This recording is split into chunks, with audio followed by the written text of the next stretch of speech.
পিরোজপুর জেলার গোয়েন্দা বিভাগের অফিসার ইনচার্জ আরিফুল রহমানের সাহসী নেতৃত্বে এক গুরুত্বপূর্ণ মাদক বিরোধী অভিযান পরিচালনা করা হয়। অভিযানের অংশ হিসেবে ভান্ডারিয়া থানার আলিম খানের বাড়িতে তল্লাশি চালানো হয় এবং সেই তল্লাশির সময় বেরিয়ে আসে একটি বিদেশি পিস্তল এবং ৫ রাউন্ড গুলি। এই উদ্ধার অভিযানে পুলিশ বাহিনী এক নতুন কৌশলে সফলতা অর্জন করেছে, যা এলাকার নিরাপত্তা ব্যবস্থা আরও শক্তিশালী করবে। মাইনুল ইসলাম মামুনের পাঠানো তথ্যে চিত্রে থাকছে বিস্তারিত।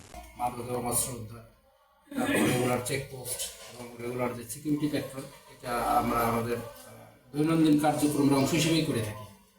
সেরকমই গতকাল আমাদের মাদক উদ্ধার এবং অস্ত্র উদ্ধার যে অভিযানের যে একটা টিম, সেই টিম তারা খবর পায় যে ভান্ডারিয়া থানা এলাকায় একজনের কাছে অস্ত্র আছে, যে তার নাম হলো মোহাম্মদ আলিম খান।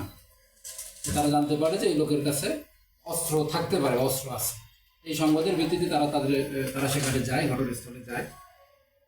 ঘটনাস্থলে গিয়ে ওই লোককে পায়।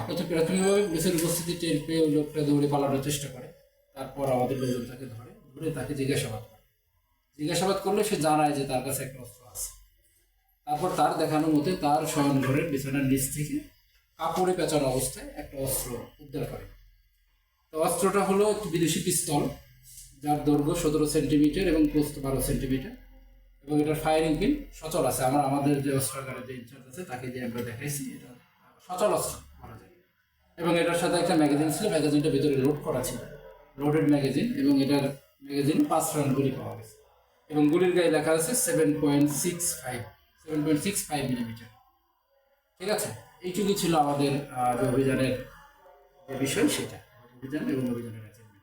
আবার এটার প্রেক্ষিতে যদি আপনাদের কোনো কিছু বলার থাকে, এবং আমরা যেটা জানতে পেরেছি যে জিজ্ঞাসাবাদে ওই লোকটা আমাদেরকে যেটা জানিয়েছে যে তার নাম হলো আলিম খান, পিতার নাম হলো মৃত আব্দুল আজিজ খান, মাতা মৃত আসিয়া খাতুন।